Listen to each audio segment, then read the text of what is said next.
America's mayor live from Dover, New Hampshire, looking across the Bering Sea to Russia and seeing what Putin is thinking about. I mean, he's carrying with him to Alaska the answer: ceasefire, no ceasefire. And I got another question for him. You're going to release the kids that you kidnapped, you bum. 19,500. They sure as hell better be released. What you've done with them isn't just a war crime. It's a crime against everything decent.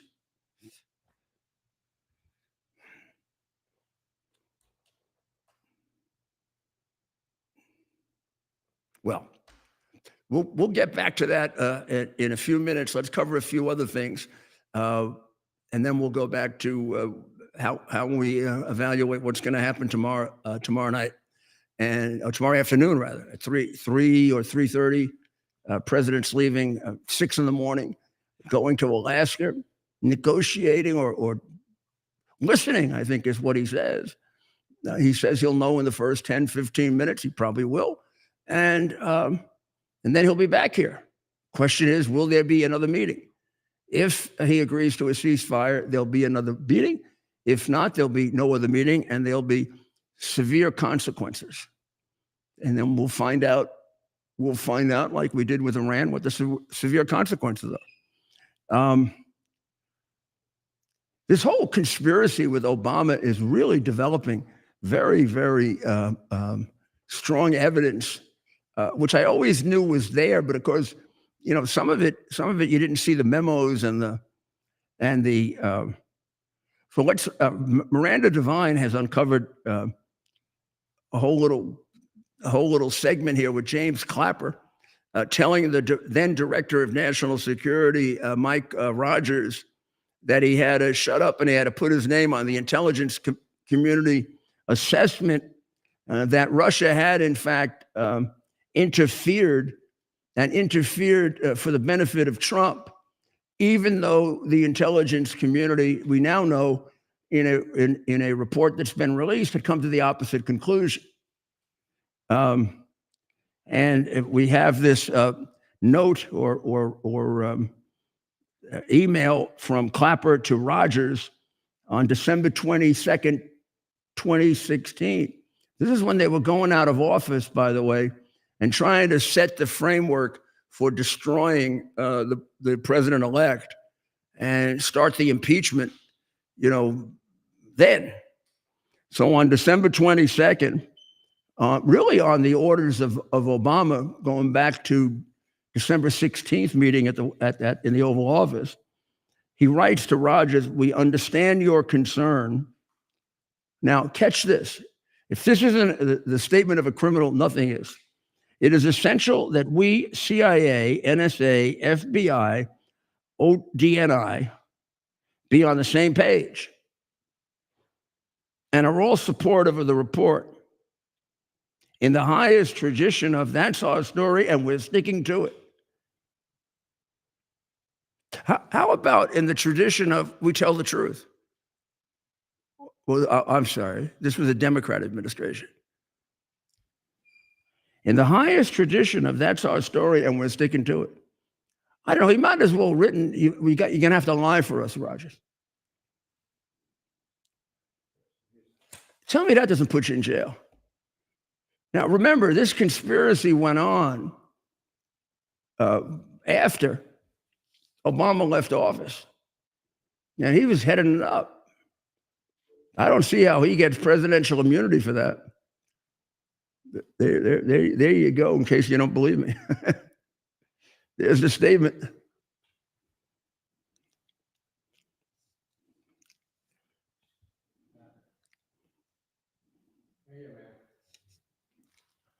So Rogers wrote, I'm concerned that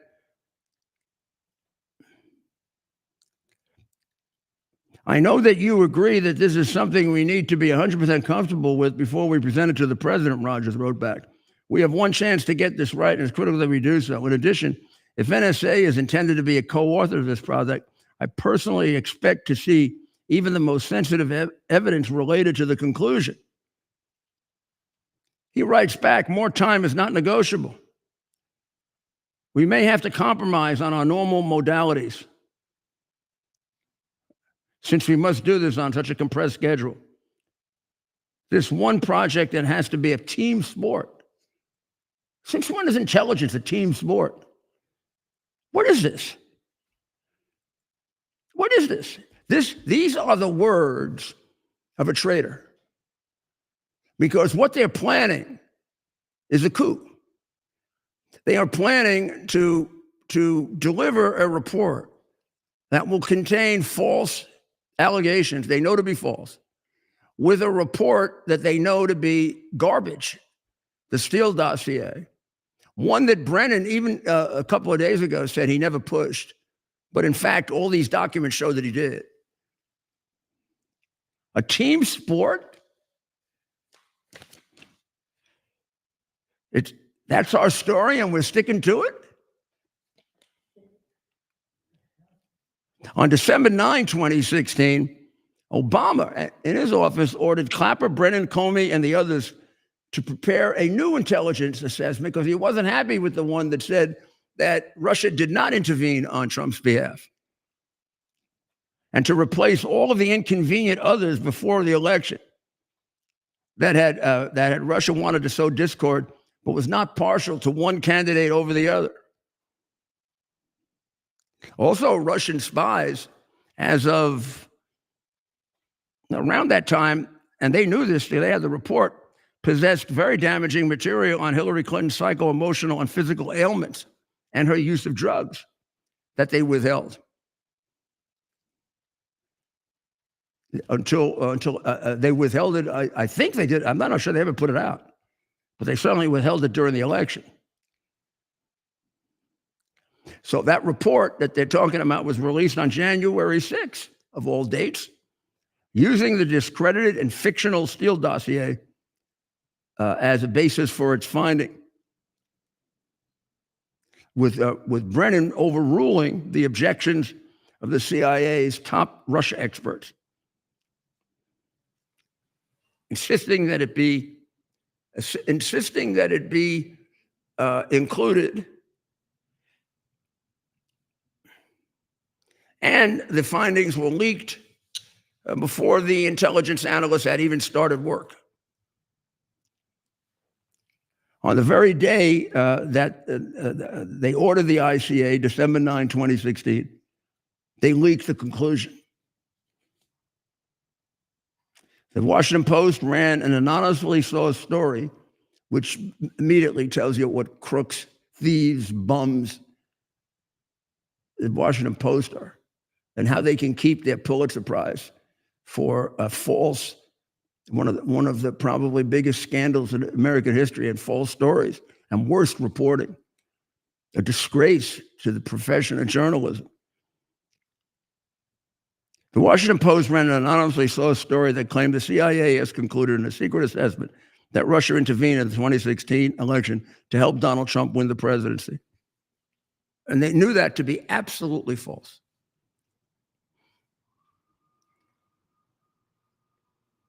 And as Miranda points out, who knows what this did to the U.S.-Russia relationship?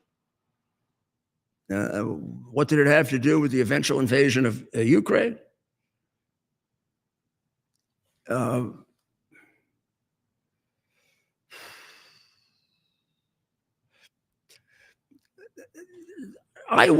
This has got to be the biggest scandal in American history, with a president running it in order to take out the next president based on purchased false testimony. A lot of statutes here that are violated. Mike Davis, the head of the Article 3 project, says that you could use the Espionage Act. You could use the conspiracy to defraud the United States. You could use the conspiracy against rights. The Espionage Act would give you a 20-year statute of limitations. The conspiracy statute would also bring you into the statute of limitations. What I'd really like to do is put all of them together. It's like a 5-episode TV series: Russian collusion, Ukrainian false testimony and false assertions with regard to the conversation with Zelensky, hiding for 17 months the hard drive, manipulation of January 6th, and stealing the 2020 election. My goodness, Mayor, you just named him. I also let's also add the lawfare against Trump.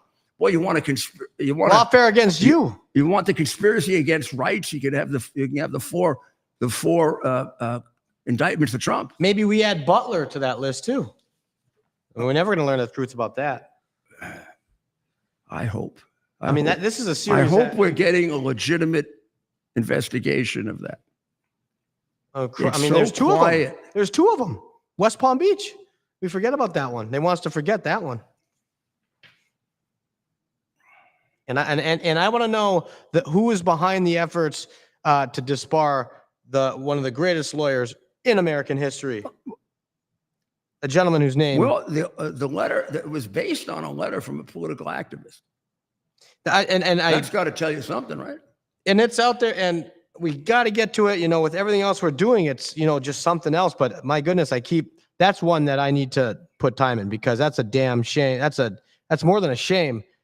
That's a travesty of American justice, and this justice system has zero integrity until that wrong is made right. Zero integrity. All they really had to do is ask New York to do it, and New York is totally corrupt. I was there, and I don't want to spend. The judicial system is totally corrupt, and the Bar Association, which has supported that judicial system for 170 years, is equally corrupt. Yeah, and I don't care whatever else happens. This system has zero credibility until they reinstate, or whatever the process is, Mayor Rudy Giuliani's bar license. The man that. Anyway, this isn't I know this is what the show is about tonight, but it is important, and it's important, and we can't forget it. This American justice system has zero credibility, absolutely zero, if they don't make right this wrong. Because anyway, I could go on and on about this. And shame on Democrat lawyers. Calm you down, and we'll be right back.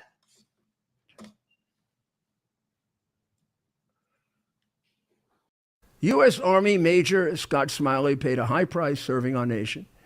Scott was leading his platoon in Iraq when a blast sent shrapnel through his eyes, leaving him blind and temporarily paralyzed. Scott would become the first blind active duty military officer before medically retiring years later. Thanks to friends like you, the Tunnel to Towers Foundation gave Scott and his family a mortgage-free, specially adapted smart home. Show your support for America's heroes now.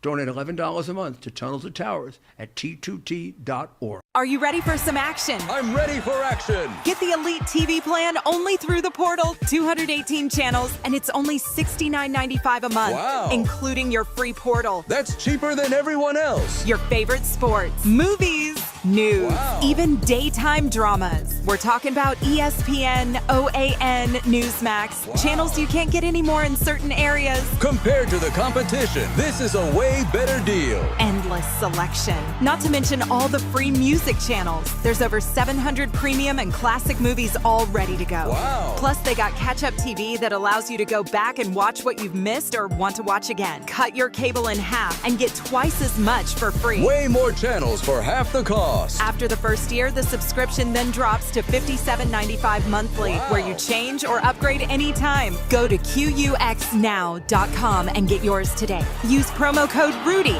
Act fast. These deals. Here we are, pretty much at the beginning of the process here at this pristine, I call it a laboratory. It's not like a factory, it's like a hospital. This is the beginning of the process for roasting. Deep grain, very good quality. Most people don't use this quality. We deal with small farmers because we like to know who we're dealing with. They give us the highest quality, all organic, non-GMO. You should know all Arabica beans, no Robusto, all Arabica. They're going to go into the roaster, and it'll get roasted for about 20 minutes or so.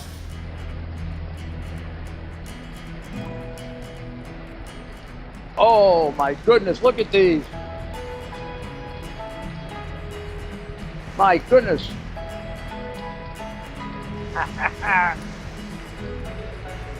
You're going to want to specially order these.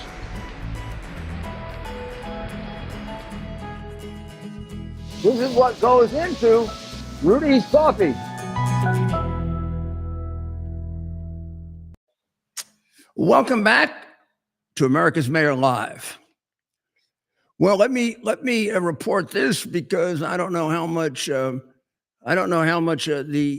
crooked media that has control of about 80% of what goes out will make this point. But once again, inflation remains steady. It is not at all high. It is actually 1/10 of a point behind what it was predicted to be, and it's under control. Which means, as the Secretary of the Treasury pointed out to Powell, who is the Democrat head of the Fed, who is spending trillions of dollars on a Taj Mahal, it'd be about time now that they could lower interest rates and you'd see this economy really poof, go off. But we'll see. He did so much manipulating for Biden up his backside that I guess he hasn't come up for air yet. But right now, the consumer prices were up 2.7 in July, unchanged from June, and below the 2.8 rise expected by economists.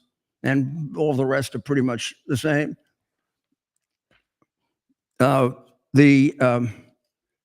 New Jersey, and it's in Gloucester County, New Jersey, is considering a statute that they call the Minors and Parent Responsibility Act. And parents can be required to, can be found guilty of a crime if their children are out of control. And I can see, and a lot of people emotionally really favor this, like, we got to hold the parents responsible. I agree with that completely. I think parents should be held accountable. But as a former prosecutor and criminal lawyer, I really hate the overuse of the criminal justice system for things that shouldn't be decided as crimes. I think the whole issue of why a kid goes bad is so complicated that to put parents in jail, unless they abuse the child, of course they should go to jail for that. I put parents in jail for that. Then this idea and this statute is so vague. I would think if it gets written this way, it would be unconstitutional under a doctrine known as void for vagueness. Criminal statutes are supposed to be very, very specific and very easy to understand. Well, go tell the Justice Department that, who never even really charged Trump with a crime that they convicted him of. But that's Trump or me. So the law that passed in Gloucester Township under the title Minors and Parent Responsibility Act says that parents can be fined $2,000 or spend 90 days in jail if their kids are repeatedly convicted of crimes. Don't know. Repeatedly would be a totally useless word. Does repeatedly mean 2 times, 3 times, 4 times, 5 times, 6 times, 7 times, 8 times?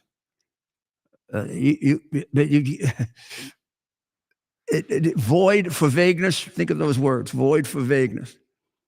Any criminal statute that is vague is unconstitutional. It's a violation of due process. If it's federal under the 5th Amendment, if it's state under the 14th Amendment, this is about as textbook law as you can get. And then they have 28 qualifying offenses. Again, that's awfully vague. From destruction of playground equipment to immorality. What is immorality?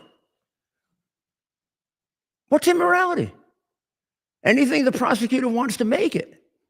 What do you want to become a fascist state?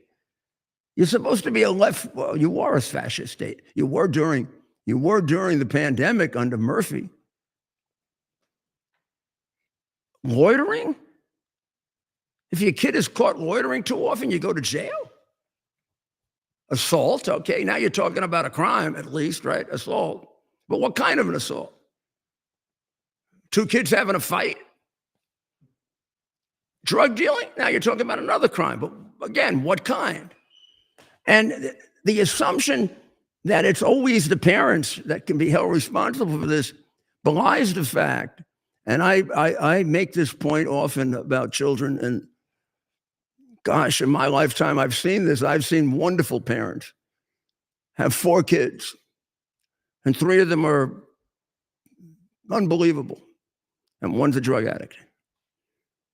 They brought them up the same way.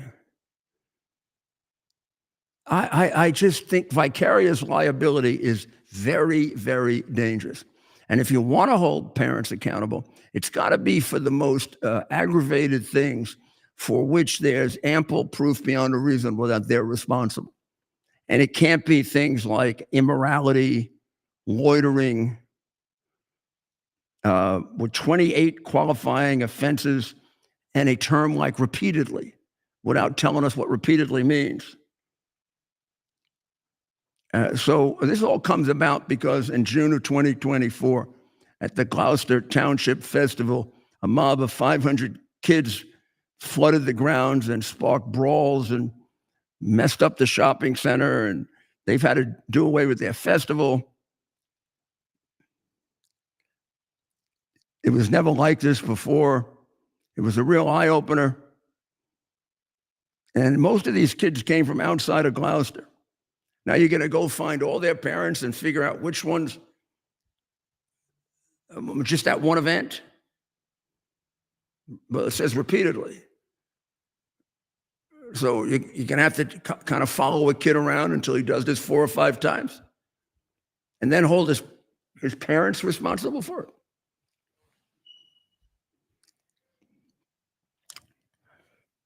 This is just outside of Philadelphia. It could be the bad air that causes this. Anything near Philadelphia is going to be crooked and criminal. And I'm surprised they had time to do that. I mean, they spend most of their time cheating on elections. John Saylor in the City Journal, which is one of the best magazines in America, argues in an article this month that American universities, despite all of the changes in DEI and all of the penalties that are being discussed and exacted, they're just working around and doing the same unlawful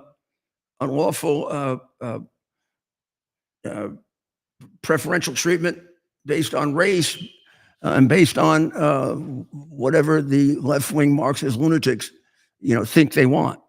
And it has nothing to do with merit. And he makes a pretty strong case for that. And he argues that Bondi's got to really take a look at it, and he thinks she is. And that if we don't straighten out American universities, we're not going to straighten out America. Well, that's really true. That's really, really true. Anti-Semitism, it grows right out of our universities. It's part of the Marxism and part of the whole fantasy about Palestine. Look at this festival, this Toronto International Film Festival. They were going to, they booked a movie called The Road Between Us, The Ultimate Rescue. And it's about General Noam Tebon, who set out to save his family and others on on October 7, when the deadly Hamas attack took place. And the festival turned it down because they said they didn't get permission from Hamas to run the videos. What? First of all, the videos were all made public. So they're in the public domain. Therefore, anybody can play them, including us. No, number two, you don't go to the terrorist group and ask their permission to play the videos. That's like going to the mafia and asking them if can we play the tapes that Giuliani did of your commission meetings. But these people are out of their mind. They're just so pro-terrorist. It's unbelievable. And why do they want to cover it up? Because they want to cover up the fact that the group they're arguing for, going crazy for, having protests for, even killing people for, is a barbaric terrorist group called Hamas. You know, we've often told, oh, by the way, I believe they are in the process of changing their mind. So they flipped, they flopped, and they flipped again. That's right. Typical anti-Semitic pigs. Canada. They don't like us anymore in Canada. They certainly don't like Jewish people. UCLA just fired 2 professors. Sounds like these are professors who love terrorists, and it's the reason why these kids, they're taught by people like this. It's why they hate America. It's why they burn the flag. It's why they say they're in favor of destroying the state of Israel. It's the reason why they favor Hamas. You'd think they were born in Palestine, which we'll get to in a minute. One of them is Khalid Abu El Fadl. And he teaches at UCLA's law school. He's a leading expert on Sharia Islamic law and Islam. In other words, he can tell you when you stone a woman and when you don't. Maybe he determines the number of stones you can throw. Sharia law, that's really law. You go tell a woman that's law. I mean, the religion of Muhammad is a very complex thing. But to call Sharia law is a desecration of the concept of law. And it certainly is with regard to women. But he teaches it. And this was his statement after October 7, 2023. And it took UCLA this long to get rid of the bum because they're afraid, I guess, how much Trump is going to hit him for. I think right now he's looking for 584 million. He froze 584 million in federal funding. Sounds to me like he should have frozen more when you listen to what this guy said. The Germans blamed the Jews for their own slaughter. The Germans insisted that what they did in the countries they occupied wasn't their fault, like the Israelis do. It was always the fault of the occupied. The rhetoric of the Germans is indistinguishable from the rhetoric that Israel uses about Palestinians. What? First of all, they talk about Hamas, not Palestinians. Second, the Jews didn't the Jewish people didn't go into Berlin and kill 1,200 Germans, rape the women, rape the kids, take hostages, including American hostages. When did Jewish people ever do that? That's what the animals in Palestine did. Oh, and that's just the end of it. They've been killing people for 40 years. We can go back to Arafat. He killed 27 Americans. Professor Fadl. Well, he's fired now. And the university should pay a hell of a lot more than half a million. It seems like chicken feed for the minds this guy has ruined. Then there's another professor named Robin Kelly. He's a history professor. History. That's like Sharia law, history. They don't teach history anymore. They teach Marxist propaganda and Islamic extremist propaganda. He's on the advisory board of the U.S. campaign for the academic and cultural boycott of Israel. That means the destruction of Israel. That means starving the Jewish people and at least working out the final solution with the Israelis. And he during a lecture at the University of Toronto that they dug up, the genius Robin Kelly, who teaches at the UCLA University as a history professor, said, the way that Zionism has emerged in Israel has basically taken up the mantle of white supremacy. Domination by the peoples through colonial domination. This is the whole Obama's father colonial bullshit. And the reason that Obama took the statue of, or the bust of Winston Churchill out of the White House.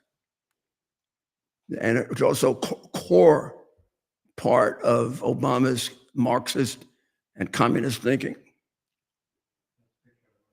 UCLA also, during their protests, had a Jew exclusion zone, which there were pictures of. And that's supposed to be a university. They should close down the whole damn thing. Well, an example, the Mayor, sickest of all is Farfour. You know who Farfour is? Farfour is the Palestinian. I said Palestinian, not Hamas. The Palestinian genocidal TV mouse. That was on TV for a couple of years on a children's show like... we have a clip. Like Mr. Rogers. Right. And we have a clip. And he was yelling, kill, kill, kill Jews, kill Jews. Now, I've told you that starting at 2 years old, and this is on material distributed by the UN, they're taught how evil the Jewish people are and the Americans. Every Palestinian, not just Hamas. So if you see Palestinian, remember, person has to overcome that brainwashing as a little baby. Well, here's Farfour, the we have a clip. who sings these blood orgy songs celebrating Jewish hatred and killing. And well, let's see, you got a clip of. Well, we have a clip, and this is just how deep is how deep the propaganda goes. They have in the following clip, they portray Israel killing Farfour.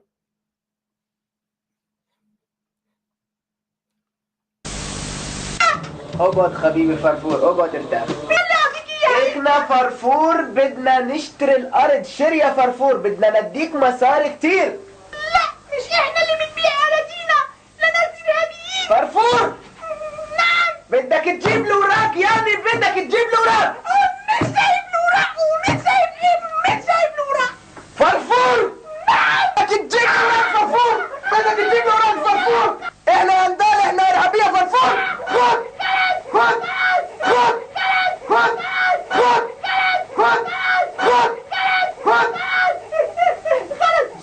نعم أحبابنا الأطفال، لقد فقدنا أعز صديق لنا فرفور. لقد استشهد فرفور وهو يدافع عن أرضه.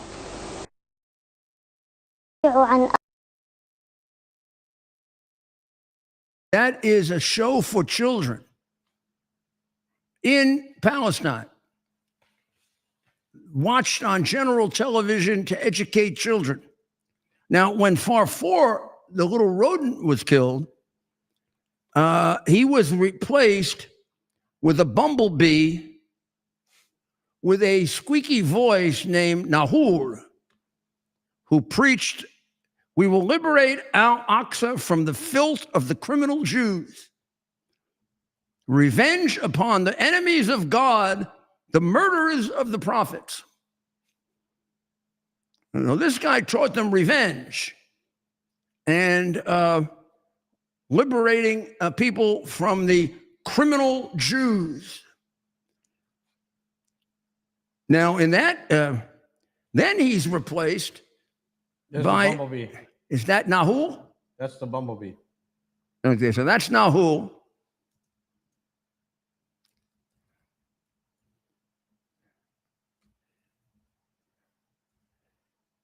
You want to play some?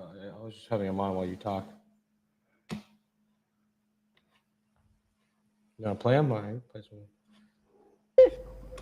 This is the على يا روان انا بقول له يمسك حجر ولما يجي اليهود عنده يمسكوه وبوم. طبعا الجيران اليهوديين عادي يطبش عليهم لو كانوا يهود يعني جيرانه او صهاينه عادي. طيب ليش حابة تصيري شرطية؟ ليش؟ زي مين؟ زي عمو. مين عمو؟ أحمد. هو شرطي؟ شو بيسوي طب الشرطي؟ بحبس الحرامي واللي بيعمل مشاكل وبطخ اليهود صح؟ And shoots انت Jews. بدك تصيري زيه؟ Look at this إن part. شاء الله man. لما تكبري صح؟ انت بدك تصيري زيه؟ إن شاء الله لما تكبري لما طخ اليهود كلهم؟ Look at what they're teaching the kids over there, Mayor. And that's why that's why they did October 7, and that's why 85% of the Palestinians supported it. And that's also why Canada, Great Britain, UK, Australia are out of their, and France are out of their effing minds in wanting to recognize a Palestinian state. This is the way the citizens of that state were brought up.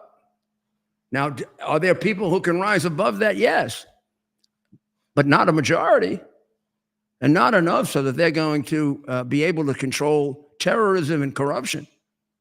The two prominent political organizations in Palestine, whether we're talking the West Bank or Gaza, are Fatah, which is a successor of the Palestine Liberation Organization, founded by the Egyptian who invented Palestinians, named Yasser Arafat, who killed at least your moderator or wherever I am, commentator here, knows that from his own research, 27 Americans. And despite that, Bill Clinton used to, kiss him. Bill Clinton was not exactly very discriminating. I couldn't understand why Clinton would shake his hand when he had the blood of Americans on his hand.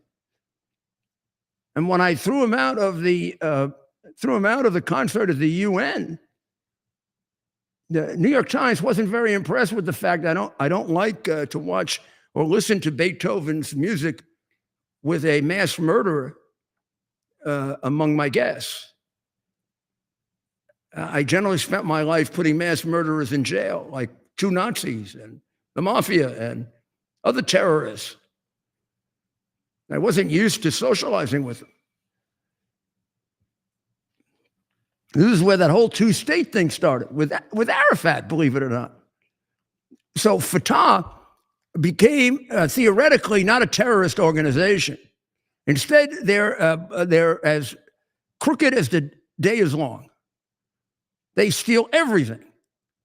It's a reason why Arafat's wife is a multi-billionaire. And they are completely corrupt. And they take advantage and, take it off from the mouth of their own people and then blame it on Israel and the United States. And the other group is Hamas. So they're both crooked and barbaric.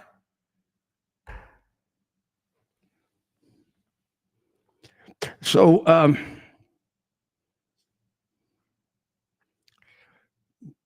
just in case you want to know, Nahul, the bumblebee who said revenge upon the enemies of God and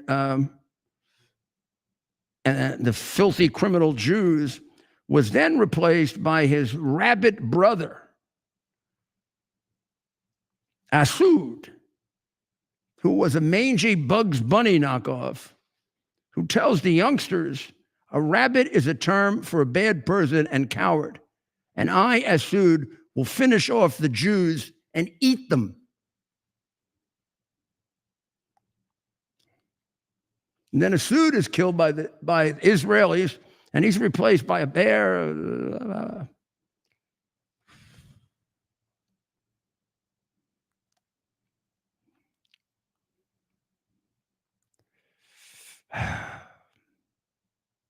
Well, that's what we're dealing with. It starts at 2 years old, the brainwashing. And there's no indication that it's going to stop. You don't hear Hamas or any of them on the Palestinian side, except for a small group of Bedouin tribes who I don't know the feasibility of their being able to run any of this, but they're running a group of Palestinians who are against Hamas. Some of them have been killed by Hamas. And I believe they're willing to recognize the state of Israel. But I think it's a very, very small group. And I don't think they speak for anybody but themselves. But over time, you can maybe figure that out. But within the next couple of years, you can't turn this place over to Palestinians. There's also another article which I'm not sure I agree with, but it's frightening if it's true, in the tablet by Armin Rosen, which basically says you shouldn't be surprised that Zoran Mondami is the candidate of the Democrat Party because the city's much more numerous liberals have polarized, and there are many, many little Mondamis all over the city of New York. That this is the direction in which New York is going. And although you and I may be shocked by it, there are an awful lot of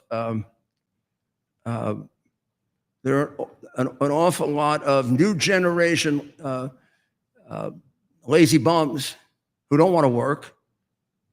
They never were brought up with the work ethic you were brought up with. They were privileged, empowered, spoiled, and taught to be Marxist, particularly the ones with college degrees, who turn out to be the biggest supporters of Hamas and the left wing, because they were like far forth people. Their far forth were the professors like the ones at UCLA. And they are very, very much in favor of a big fat government, and they can just suck on the tit and give them everything they want, straighten out every problem for them, forgive their student loans, let some sucker pay for their student loans, give them a free grocery store. Why should we pay?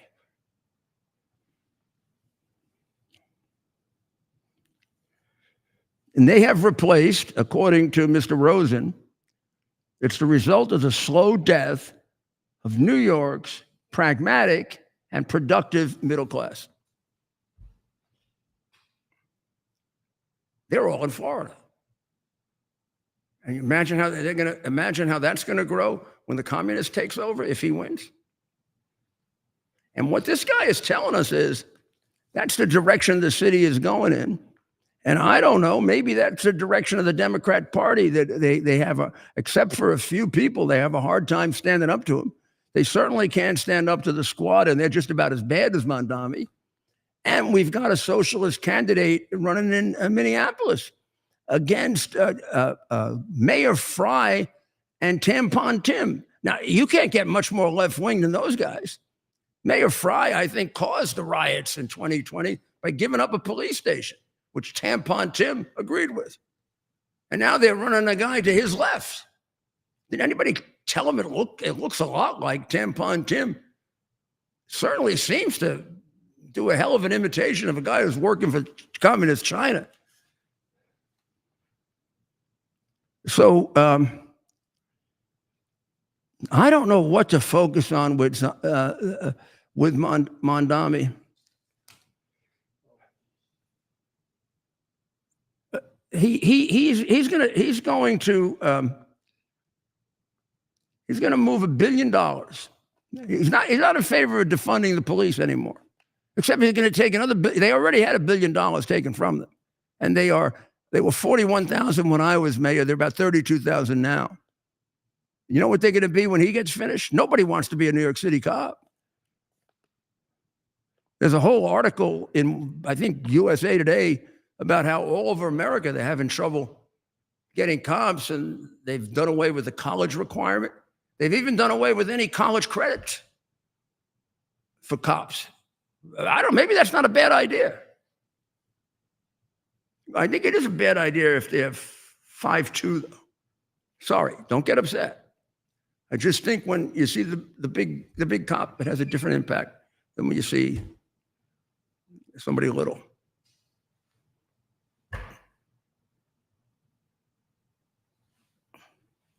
And don't tell me that a female cop can carry the same people out as she has to, that a male cop can, or firefighter. That's even worse. And you go ask any firefighter, he depends on the guy next to him to carry him out, God forbid, if he starts burning. You don't think they reduced the standards for women in both places? Of course they did. And those standards are going to go down even further because the Mondamis of this world have demonized the police.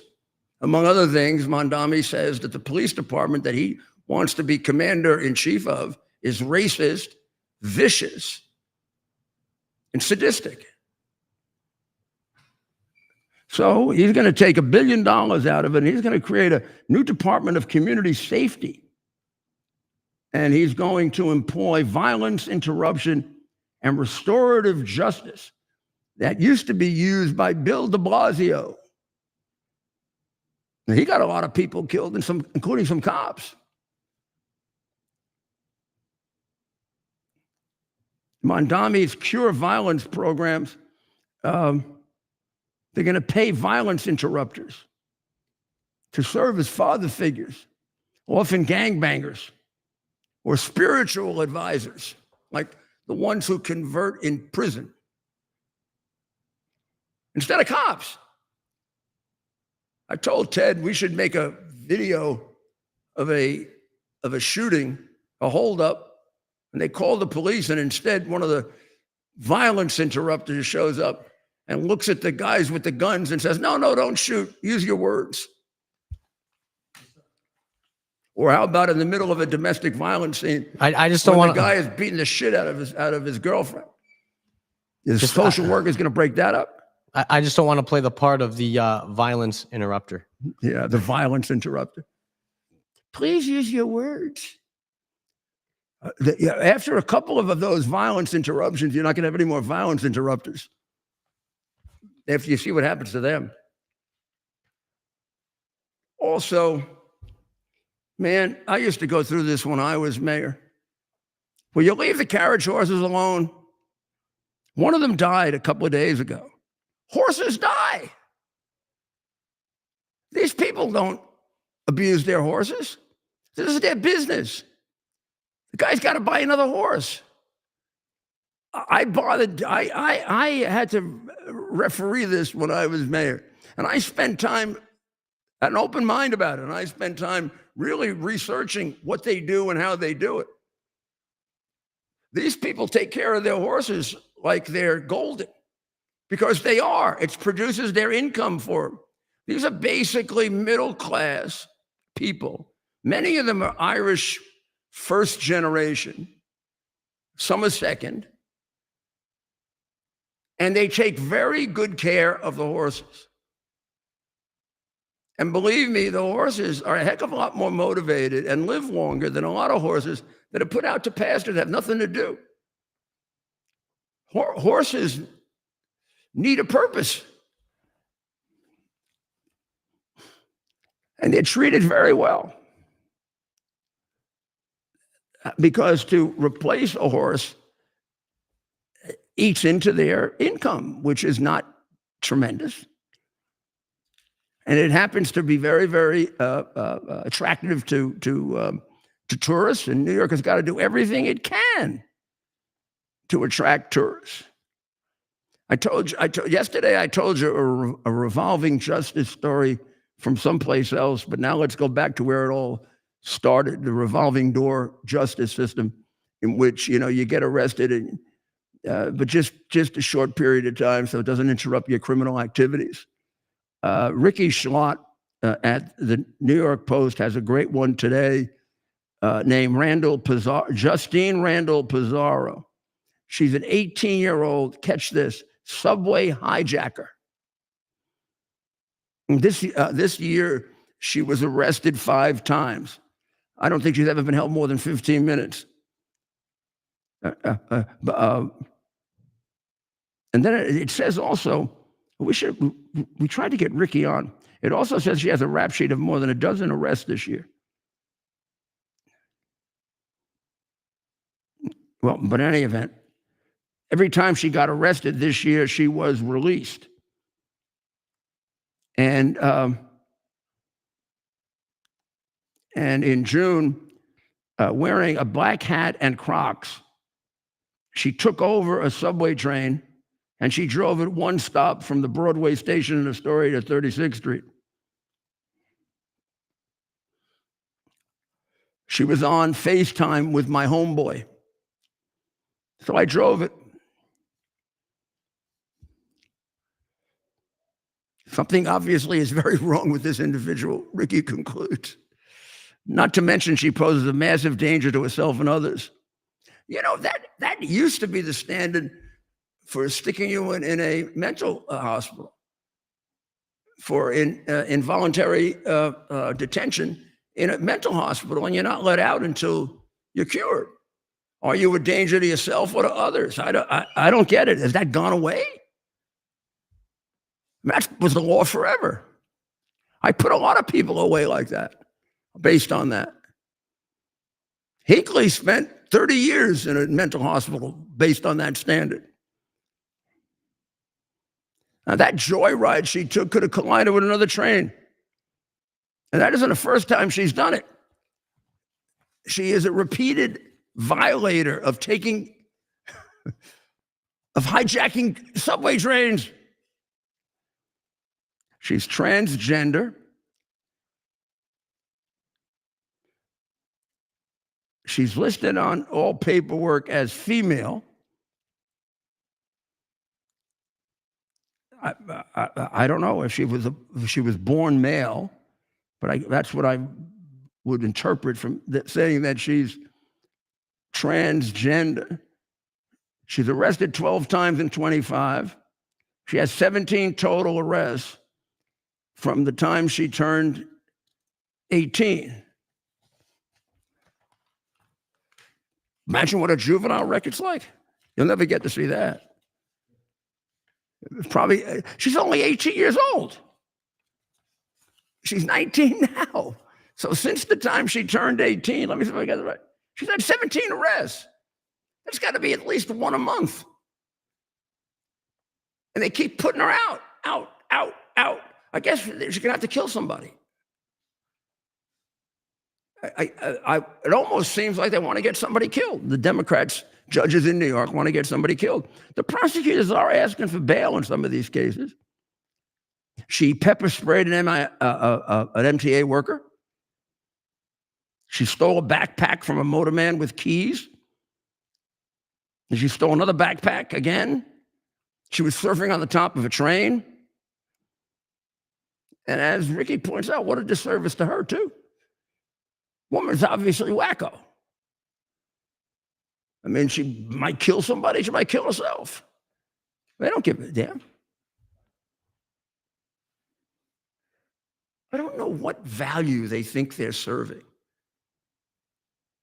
I mean, this has been going on since time immemorial with these liberals. You know, it was Dostoevsky who wrote about communists, which is the liberal mindset. And this is back in the 19th century, a lot of part of the 19th century. He wrote something on, I'll paraphrase it. According to the Marxists, every crime can be attributed to a bad environment.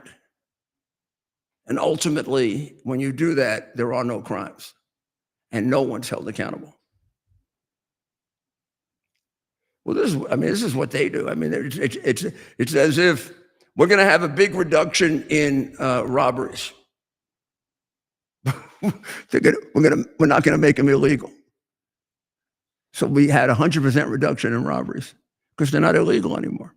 And then we'll move on to rapes. I mean, California's moving in that direction on pedophilia. Why not rape? I mean, that probably covers rape of young kids. The Democrats very enthusiastically reduced it. Google, according to this report that was done, Google is disproportionately taking Republican fundraising emails and sticking them in the dangerous spam file while leaving Democratic solicitations alone. Now, this is after a federal judge threw out a lawsuit filed by the Republican National Committee asserting this 3 years ago. The Federal Election Commission dismissed a complaint alleging discrimination on this basis, as if Republicans are making it up.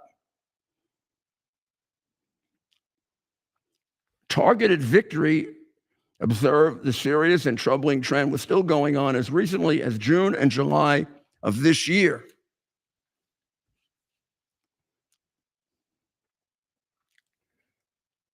A 2022 study by North Carolina State University found that Gmail flagged 59% more Republican fundraising emails as spam than Democratic ones. And that was just in the lead up to the 2020 stolen election. Just another way in which they stole it. And Google contributed and hasn't been held accountable.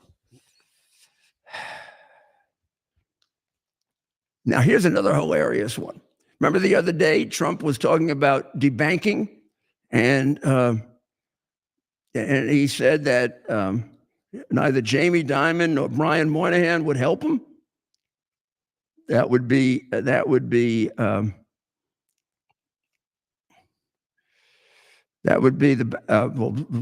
Moynihan is the Bank of America. Well, it turns out that the banks had a rule, and it was called the viewpoint rule, and it pressured banks. The Biden administration pressured banks to remove religious organizations who opposed same-sex marriage because that constituted hate speech, or that opposed, I would imagine, transgender, whatever. Now, last year, J.P. Morgan, that's Dimon's bank, several other banks got rid of the viewpoint rule, wisely seeing Trump coming into office and saying, we're going to get rid of that. Meanwhile, Brian Moynihan must have forgotten about it. And while he was protesting that Trump was picking on him for debanking him, turns out they still have the viewpoint rule. And they just got rid of it in late June. Viewpoint rule.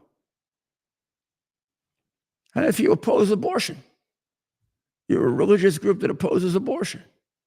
We're not just the Roman Catholic Church, the largest religion in the world.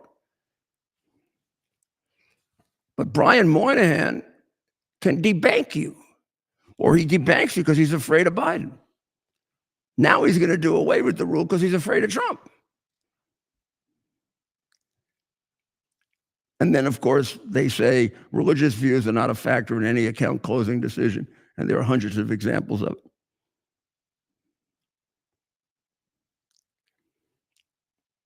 The Post ascertained independently that at least 12 banks rejected Trump after his first term ended. 12. So Trump has done an executive order prohibiting debanking, and there should be legislation to do that. Now, you're going to get 60 votes in the Senate for that? Every Democrat will stand up and vote against this, even though it's a complete, absolute violation of the Free Exercise Clause in the First Amendment.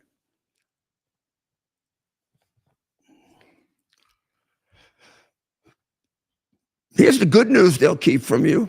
They'll keep that news from you. Here's the good news. Recent surveys show that the switch in Silicon Valley that started in the 2024 election, which ended up being about a 40% turnover of votes to Trump, is growing. In fact, what's really growing is disdain for the Democrat Party more than love for the Republican Party. Now, now these guys are very, very smart, high IQ individuals who probably, because they're so damn smart and even weird, are not going to be brainwashed. They have their own kind of brainwashing. But the Marxism isn't going to. If the Marxism interferes with them, they'll get rid of the Marxism. Right. And I would imagine a guy like Mondami, they look at that and say, "Holy, oh my God, oh, It's unbelievable." But he does appear to be have a strong lead in the polls, Mayor. He does seem to be saying what a lot of people want to hear, at least what people that will be voting want to hear. So our friend Arthur Aidala, and we were going to try to get him on and we forgot to call him. Our friend Arthur Aidala is representing the Nolan Oslatera family. That Martha Nolan, or actual name Martha Nolan Oslatera, is the young woman who was found dead in Montauk, I think on Monday. Or maybe Sunday morning, or Monday morning, like after midnight, on a yacht in Montauk. And there isn't very much available as far as the facts, but they released a report saying that it appears as if she died of a drug overdose. Now, the family wants to know who was with her that evening, because they say, and her friends say, she was not known to be a drug user. And it's a very, very strange, I mean, it's kind of a strange death. This is the beautiful young lady who was found dead in Montauk almost a week ago. So Arthur says that they met with Arthur Aidala, the lawyer for the family, said that they met with the Suffolk County homicide detectives, and as far as they're concerned, it's by no means a closed case. They are doing a deep, deep dive into it and trying to find out who was with her, and was this overdose self-inflicted, a mistake, or was it deliberate? I mean, did somebody do it? Good. Let's find out. I just have to. Maybe there won't be a show until they put him in jail that I don't mention Adam Schiff. If anybody has to go to jail, Obama might be tough for lots of reasons, even proof. I don't know. I'm very technical about that. It's got to be proof beyond a reasonable doubt. It can't just be my instincts. You want my instincts? I'll tell you my instincts. But I had a lot of instincts. I didn't prosecute instincts. Otherwise, I wouldn't have won every case. I prosecuted people that were damn guilty. I didn't want it on my conscience that I prosecuted an innocent man. You used to keep me up at night. But God almighty, is Adam Schiff a slimeball? You know what really gets me? The messing around with the mortgages. It's like I've introduced you to a new Yiddish word, schnorrer. It's like a little rat. Of course, the guy committed a real big crime, too, akin to treason, and trying to take out a lawfully elected president on his own lies and fabrication and frauds. I've got witnesses. Where are they, you lying punk? Now, They got him, I think. It looks like they got him pretty good on claiming 2 primary residences so he could cheat on taxes. You can't have 2 primary residences. The other one is the Attorney General of New York, who actually got caught for a real fraud. She prosecuted Trump for a make-believe fraud, and she was actually involved in a fraud while she was sitting there watching the trial. She even put in a paper claiming her primary residence was Maryland while she was the Attorney General of New York. I think she's got to be removed as Attorney General. She doesn't live in New York. I think, now this I'm not sure, I hope I have this right. If I don't, I'll correct it tomorrow. I think she's alleged to have submitted a document claiming she was married to her father. Is that right? Yes. Don't be shocked. She's a New York Democrat. What did I tell you about New York Democrats? You've been saying it since I've known you. 170 years. Going back to Tammany Hall.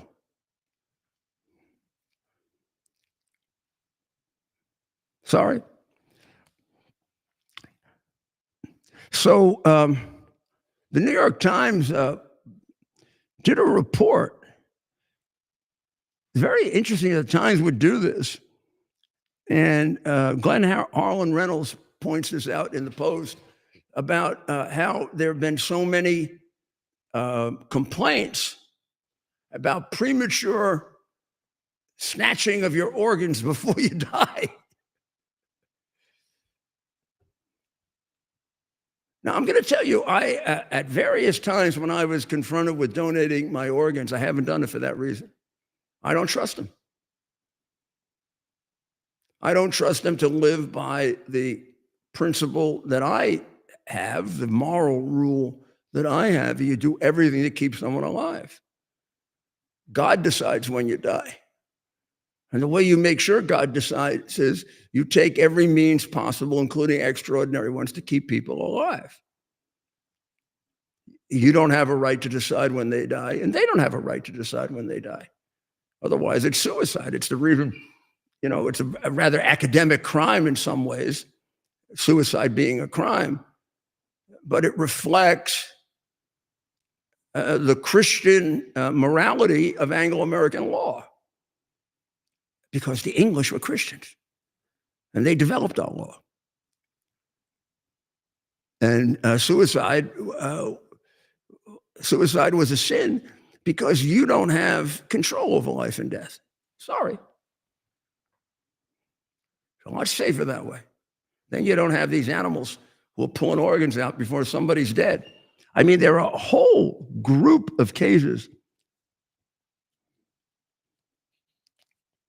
According to the Time article, a growing number of patients, some of them gasping, crying, or showing other signs of life, were facing premature or bungled attempts to retrieve their organs. Secretary Kennedy says this is horrifying.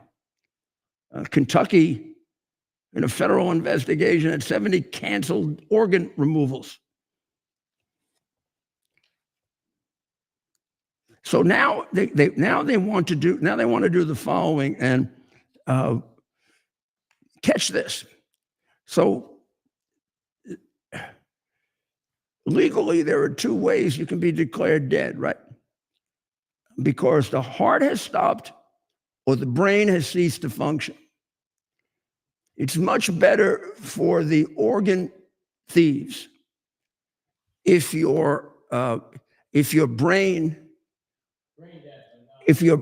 dead, because then there's still blood going to your organs and they're much more useful for them to grab it out real quick, hopefully after you're dead, really dead, and then give it to someone and save their life, which is a beautiful thing if you could trust these people. So now what they want to do, catch this,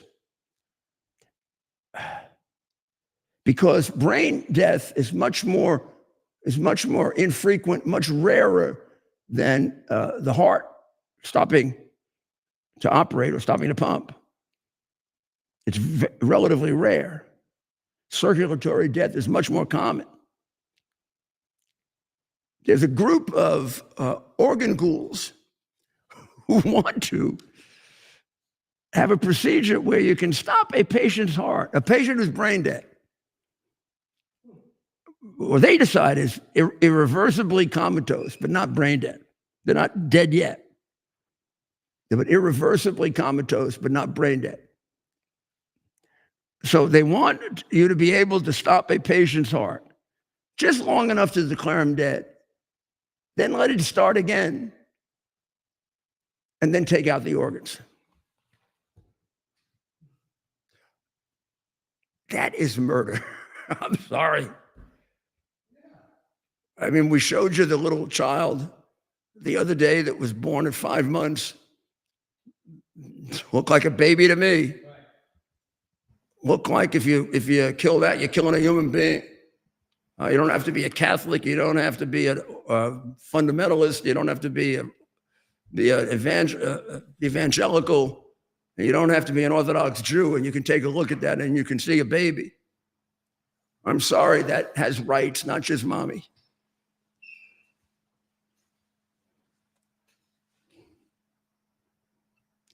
Well, people, because of this, 2,400 people took their names off California's registry. 950 in Florida, 600 in Colorado. Well, why would you trust? I mean, we don't trust them on elections. I don't trust them on a whole slew of other things. Why should I trust them with my organs? This is the same group that brought us COVID. Right. The pharmaceutical medical industry. Right. I mean, my look goodness. What they do in China. In China, they do it up front. They take mostly the Falun Gong people, but they'll also do it to Christians and Muslims. And they just pick you out, put you in a hospital, take out your organs, and kill you. Starting to wonder if you. And then they sell it for a fortune. China sells more organs. I don't know. It could be than all countries combined or something. China makes a fortune selling organs because human life doesn't mean a damn thing to them. Like human life doesn't mean anything to Putin. They're communists. They're in charge of human life. Maybe it doesn't even matter whether you check the box or not. These organ donors are still going to take Pardon them. me? I'm starting to think they're going to take them anyway, whether I put organ donor or not. This is the Google. Just in case you think I was exaggerating about how Google buries Republican fundraising in spam, this is like a form email they sent. Upon investigating the message headers you provided, we have identified that the email you received contained a specific link. This went to people who were making campaign contributions. A red warning banner.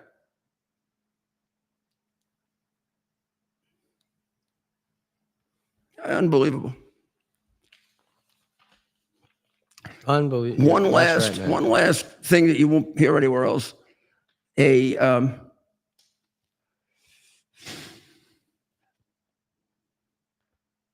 There's a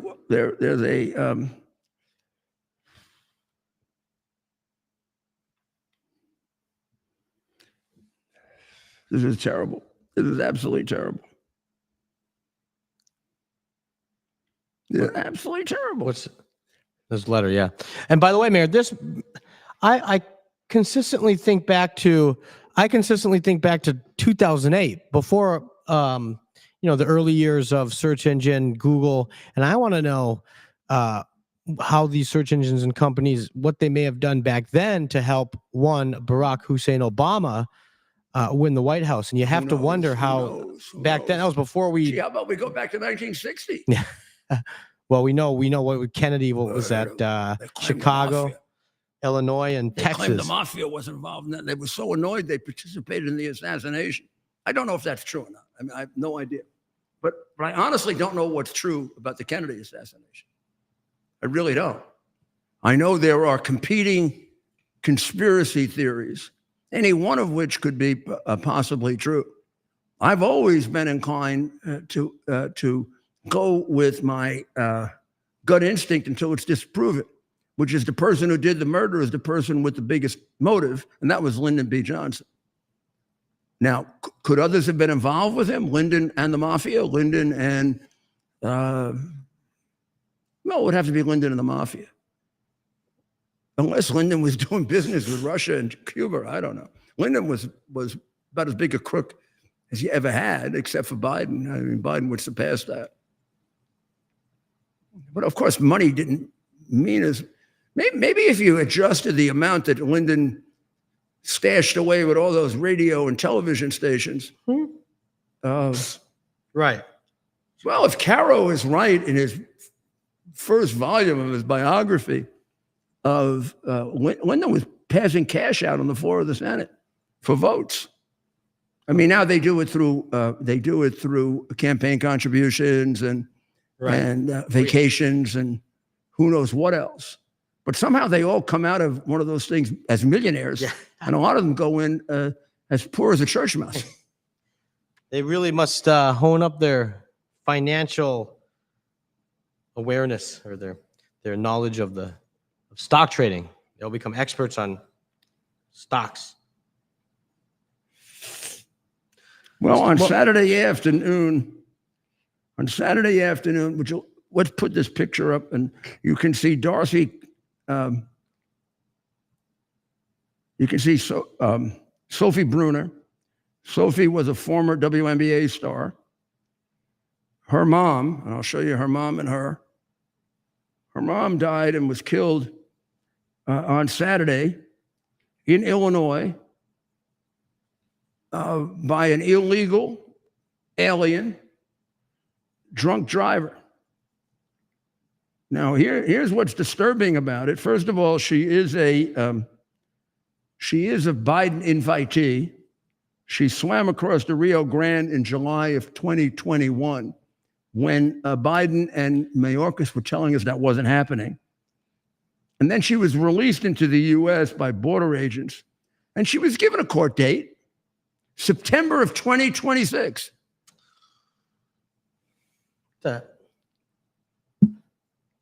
So this guy's criminal record includes prior charges of drunk driving, aggravated felonies, and battery. Eco choke. And he comes from Guatemala, and he wasn't sent back, even though he kept getting arrested until, like we pointed out with the recidivist, that Ricky Schlott was talking about, writing about. Right. They kept letting him out until he killed somebody. That's what's going to happen with that other crazy lady. She's going to kill somebody, and then they'll finally put her away. Does anybody care about human life? Absurd. Yeah, the president does.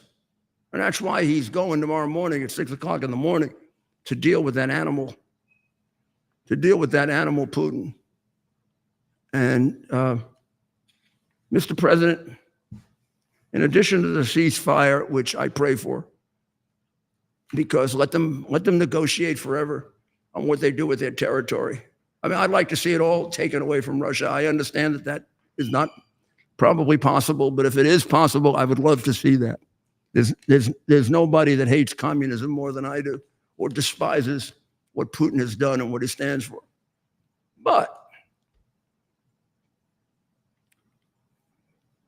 if we could get a ceasefire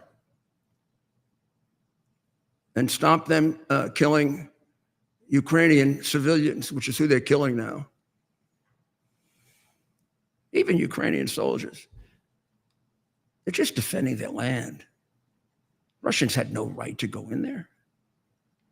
I know people say we shouldn't defend Ukraine and we can't defend everybody, and I do admit to being a bit of an interventionist. I admit it.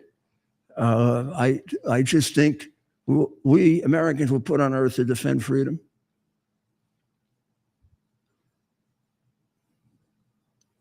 I do. And I know that could get us involved in probably screwed us up in Vietnam and certainly did in Iraq and elsewhere.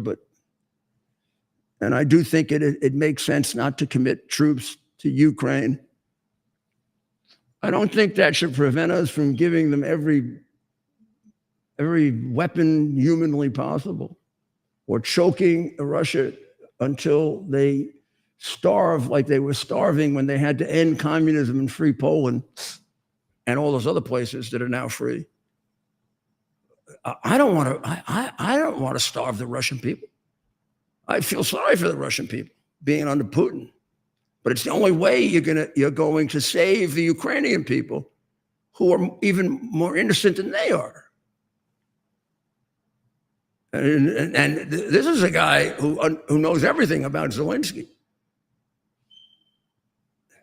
including how he's the creature of a Russian oligarch who was one of the biggest crooks in Ukraine, and has all the facts on Biden that he covered up. But his people shouldn't die. Ukrainian people didn't do anything wrong other than wanting to be free of a despot. The history of Russia and Ukraine is enormously complex. The argument, are they actually Russians or Ukrainians, and who founded it and who started it? I think Ukraine has the better argument historically, but I'm not sure. I'm not that good a historian, nor do I think a historian can actually resolve it 1,000 years later. But I do know that Ukraine was separated from the Soviet Union, and Russia promised them they wouldn't invade, and they did. And they killed people over territory. Russia doesn't need Ukraine. People are writing that, Putin has already won. He's already lost. Even if he should keep all the territory, he's already lost. He's lost Europe. Until this happened, Germany was very friendly with Russia. They used to buy a lot of Russian oil. The pipeline right to Germany. Germany cut it off. Europe, as I said, Europe is more anti-Russian than we are. America. That wasn't true before. They have the goodwill that they had in some places, like Estonia, gone.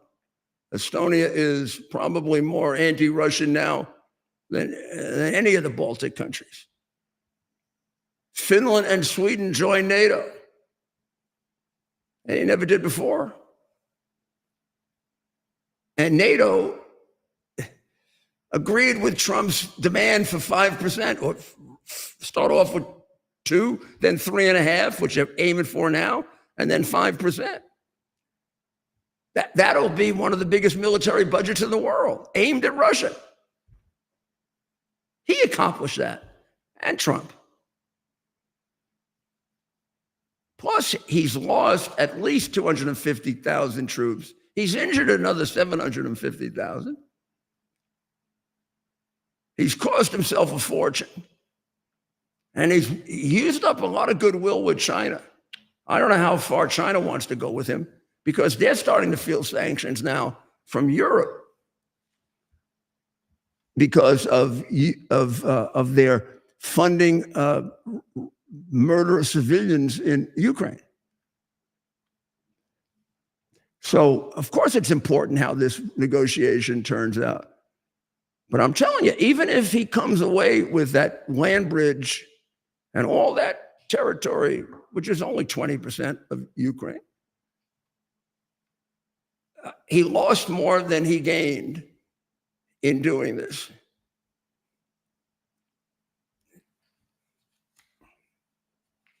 And I really think that it's time, if he doesn't agree to a ceasefire, to force him to agree.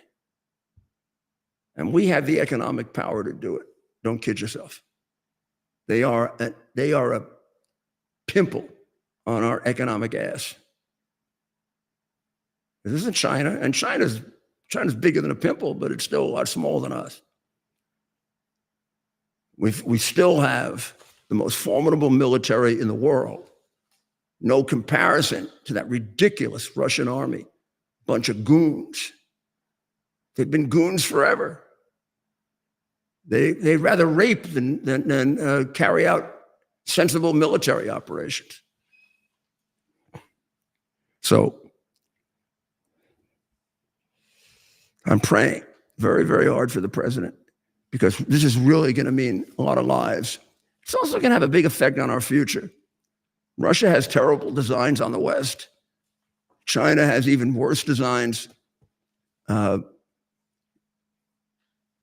want to take one of them away so you can deal with the other. And right now, Russia is in our sights. And I think it's time to treat Putin for what he is. A murderer. Professional murderer with pathological disdain for human life. So let's pray. Let's pray for the people of Russia so they can be delivered from Putin. Let's pray for the people of Ukraine who really have to be delivered from Putin, and even from their own corrupt government. And of course, our great ally, Israel. Man, if I'm going to fight, I want to be with Israel. If you can't appreciate Israel as an ally at a time in which we have enemies in the world, then you don't have a brain or a heart or a soul. And the people of Iran, and we'll be back tomorrow, and we'll be back at 7 on Lindell TV and X right here. And we'll be here at 8 on X. And I think we should have this isn't going to be like an American election that takes 14 weeks to figure out. We're going to know this. We're going to know this. I think we'll know this. It depends on how long they sit there and talk, but within an hour or two of when they start. So we'll know a lot better where our world is going tomorrow. And you will get to observe, and we'll get to analyze probably the most significant summit meeting since Reykjavik, which was in the mid-1980s. And remember, the great Ronald Reagan walked out of Reykjavik and was condemned for making a terrible mistake. And now he is loved all throughout the world for having the guts to do it, and therefore liberating Eastern Europe. So don't underestimate our great president. Pray for him tonight in particular. Get a good night's sleep, Mr. President. Well, boy. Not that you need it. I've seen you with no sleep, and you got this guy. I know that better than anybody else. God bless you, President Reagan. We love you. And God bless America. It's our purpose to bring to bear the principle of common sense and rational discussion to the issues of our day. America was created at a time of great turmoil, tremendous disagreements, anger, hatred. There was a book written in 1776 that guided much of the discipline of thinking that brought to us the discovery of our freedoms, of our God-given freedoms. It was Thomas Paine's Common Sense, written in 1776, one of the first American bestsellers, in which Thomas Paine explained, by rational principles, the reason why these small colonies felt the necessity to separate from the Kingdom of Great Britain and the King of England. He explained their inherent desire for liberty, for freedom, freedom of religion, freedom of speech, the ability to select the people who govern them. And he explained it in ways that were understandable to all the people, not just the elite. Because the desire for freedom is universal. The desire for freedom adheres in the human mind, and it is part of the human soul. This is exactly the time we should consult our history. Look at what we've done in the past and see if we can't use it to help us now. We understand that our founders created the greatest country in the history of the world, the greatest democracy, the freest country, a country that has taken more people out of poverty than any country ever. All of us are so fortunate to be Americans. But a great deal of the reason for America's constant ability to self-improve is because we're able to reason, we're able to talk, we're able to analyze. We are able to apply our God-given common sense. So let's do it.